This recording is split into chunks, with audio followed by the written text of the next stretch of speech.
Good morning. My name is Megan Edwards of Focus Communications, and today we're getting an update from LithiumBank Resources, which trades on the Toronto Stock Exchange under the symbol LBNK.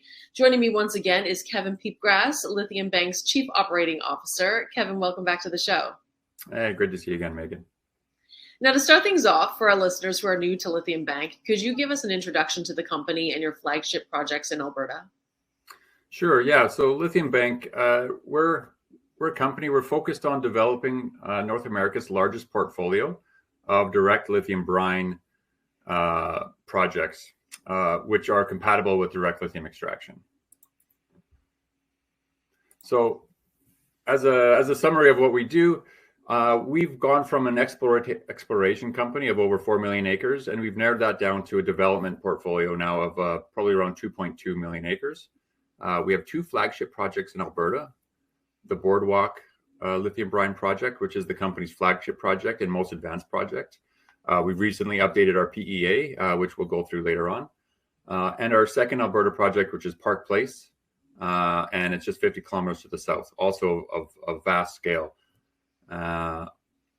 These projects have to be compatible with the DLE technology, and we've done that. And we've worked with Hatch and several DLE technology companies, and we recently licensed the DLE technology from Go2 Lithium Greenview Resources, which we'll just call G2L or Go2 Lithium.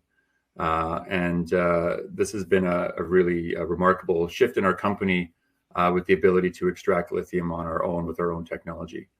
And of course, we have a very experienced team behind us and group that we work with. Of course, our LithiumBank team with Rob Shuchuk as CEO and Paul Matisik as our chairman, and myself and our technical staff, very experienced in geology and development. But we work with also the industry's best, such as Hatch, who are world experts in hydromet and process engineering, specifically in lithium. Schlumberger, who we're working with, or SLB, I should say, sorry, who we're working with on our subsurface modeling. Go2 Lithium, who are water purification. They're a water tech team. They're a water processing team, and they've been doing that for several decades. And we have many things to come in the future as well, which we'll talk about. Absolutely. And before we discuss today's news, I'd like to recap some of your results from last year's DLE test work with G2L. Last year's success looks to be a driving contributor to your revised PEA. For our audience, can you quickly discuss some of the test work results reported in November? Yeah, so we were working with Go2 Lithium and Hatch and conducting several months of bench scale testing to figure out the optimal parameters of how to use their technology and how it's compatible with our brine. So these results, they were excellent. We recorded over 3,000 milligrams per liter lithium in the concentrate in the LUA. So there's several great things about it. One of the other great things was using their DLE, which they use an actual cross-current continuous direct lithium extraction process. It's an ion exchange process. And with their system, we were able to capture 98% recovery of lithium. That's high, and it's due to their process and their design and how they capture sort of at the end when most people finish around 93%, they're actually able to capture that last 5% in a last step. One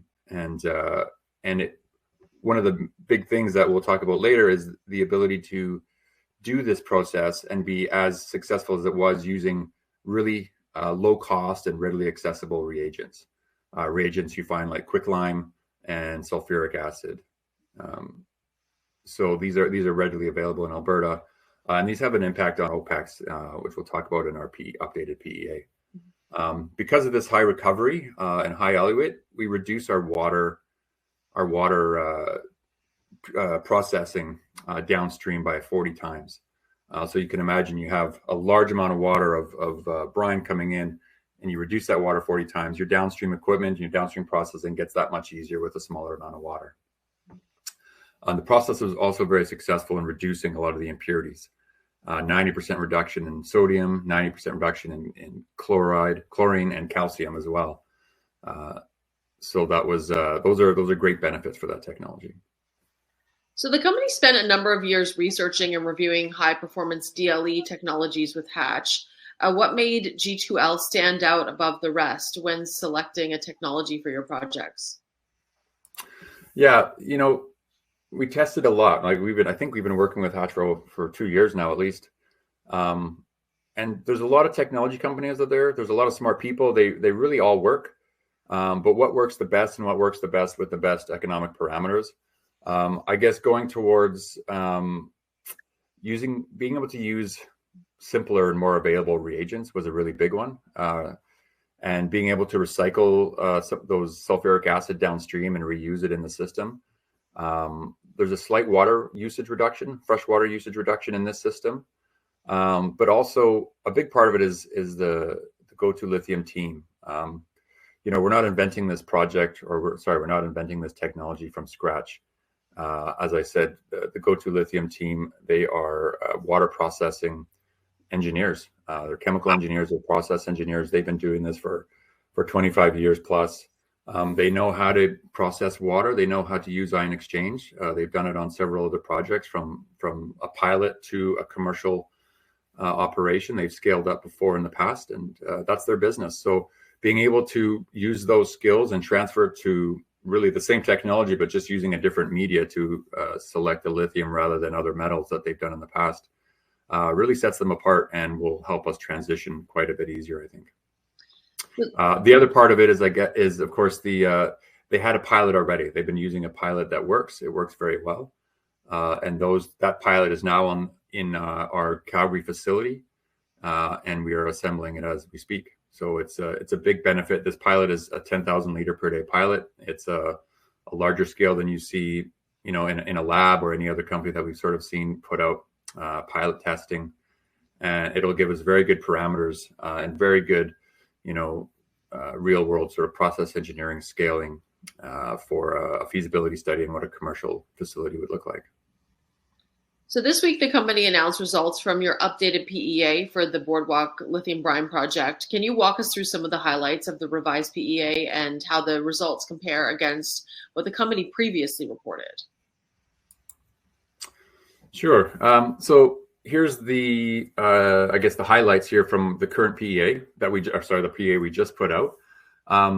With that 98% recovery, we recover, just under 10% more lithium, because our previous PEA was a 93% recovery. We're dealing with a 98% recovery. So 34,000 tons of lithium hydroxide per year. We kept a lot of the parameters the same, because some things didn't change, and we had put out the previous PEA just a few months ago. So the price we used the same at 26,000. As I discussed about the reagents, that's a big contributing factor to the OPEX coming down significantly, 34% down to $45.88 per ton sold. So we actually provide, the media provider lithium to keep those costs down, and so it's $45.88 per sold ton of lithium hydroxide. Project life is the same. The CapEx is roughly the same. It went up a little bit due to some small construction differentials, but essentially the same.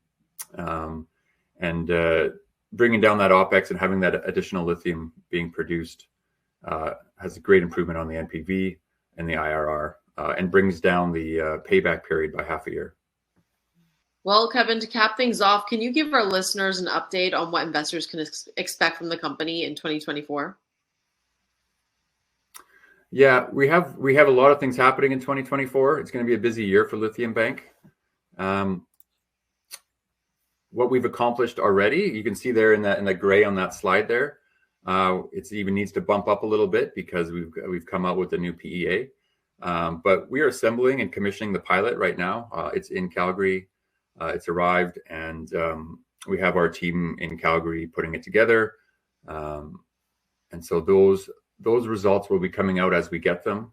Expect those out sometime in March, and going forward after that. That'll be a big part of it, and that's going to be a significant part of what LithiumBank is doing. The other part is Park Place. Park Place is 3 times larger by claim size, and we're working with SLB to complete a NI 43-101. We'll be putting a PEA together for that as well, getting some economics around that, and we'll also be able to acquire brine and put that through the pilot plant as well. So we'll have 2 very, very large scalable projects that we will have that we'll be piloting on and have really real world data on those projects. Well, thanks again for your time today, Kevin, and we'll be sure to keep a close eye on LithiumBank's developments in what sounds like a very busy year ahead for the company. Great. Thanks a lot, Megan.